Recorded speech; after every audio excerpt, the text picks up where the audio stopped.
Okay, so in today's video, we're going to be going through the left to right and, well, left-right motions in Vim.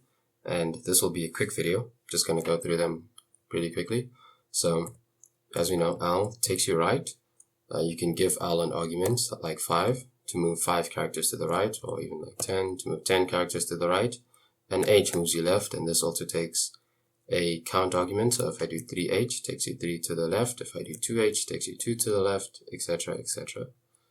Now we have 0, that takes us to the beginning of the line. And we have a $, which takes us to the end of the line. We can also hit caret to take us to the beginning of the line, excluding blank characters. So, well, it takes you to the first non-blank character of the line. So if I go to this line, it's more clear. If I hit $ to go to the end of the line, and I hit 0, I go all the way to the beginning. If I hit $ to go to the end of the line, but I hit caret, it stops on the hyphen, the first non-blank character on the line. Now if I count down to this line, which is a virtual line, it's line 9, but it's too long to fit on the screen, so the screen has wrapped it. So if I go down a line, it actually goes to line 10 here. So if I stay on this virtual line, if I try to go to the end here, to the B, to the end of the virtual line, if I hit $, it doesn't work. It takes me to the end of the actual line. If I hit 0, it does the same. So Vim provides G alternatives for moving to the end and the beginning of the virtual line. So if I do G $, it takes me to the end of the virtual line.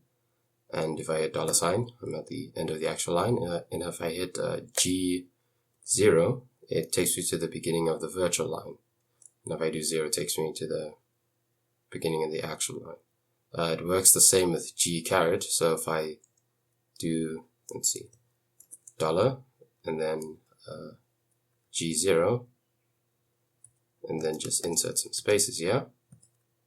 If I hit $ to go to the end of the line, and then I do G caret, it will take me to the beginning of the virtual line. Yeah, and then now we have GM. So if I go to the beginning of this line, GM takes you to the middle of the screen on the current line that you're on. But if we come here to this line is also a now let's just go back to the previous line. This line is also a virtual line. If I do GM, it just takes me to the middle of the screen. But what if I want to get to the middle of the line itself? You can do G Shift M, and that takes you to the middle of the actual line, so this full line over here. And the same thing with this line. If I do GM, it takes me there. If I do G Shift M, it takes me to the actual middle of the line.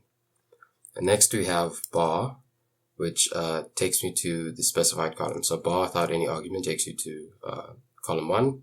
If I do say 60 bar, it takes me to column 60. If you see at the bottom of the screen, I'm on line 5, column 60. So that's what bar does. If I do 4 bar, it takes me to column 4. Now we have F. So if I press F and a character, it'll find the next matching character on the line, and it doesn't go on to other lines. So if I do F, E, it takes me to the first E it finds. If I do F, E again, it takes me to the next E. If I do say F, I, it takes me to I. But let's say I want to go 2 I's ahead. So to skip this I and go to time, I can do 2FI to go to time. So it takes a count argument. Shift F does the same, but in the opposite direction. So Shift F, I searches for the next I, but backwards. And Shift F O, same thing. And Shift F also takes a numbered argument. So if you want to skip this I and go to that I, we can do 2 Shift I. And that takes me to the I in wine. Next we have T and Shift T, which do the same thing as F, but puts you on the character just before it finds the match. So let's say we do TO to jump just before this O. Well, if you do FO, it puts us on the O. But if you do TO, it puts us on the S just before the O.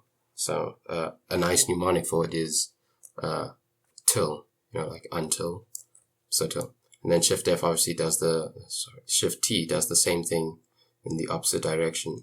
So if I do Shift T, I, it will find this I, but then place me on the M just before it hits the I. And then we have semicolon. So Fi will find the first I, and if I just want to keep finding I's in the line, I can press semicolon to find the next I, and to find the next I, so on and so forth. And then comma goes in the opposite direction.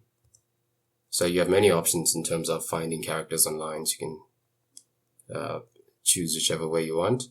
And I believe this also takes a numbered argument. So yeah, it jumped over the I and Y if you do 2 semicolons. So that also takes a numbered argument.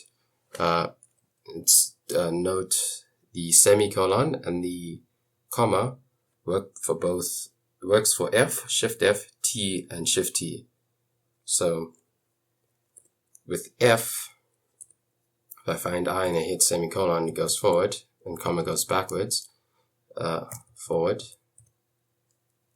If I do Shift F and find I, semicolon keeps going backwards in the line, but forward in the Shift F search, and comma goes backwards in the Shift F search, going forward in the line. So, yeah, keep that in mind whenever you actually do use the reverse searches. So, yeah, I'll make the next video will be on the up-down motions, and then the video after that is text motions. So, cheers.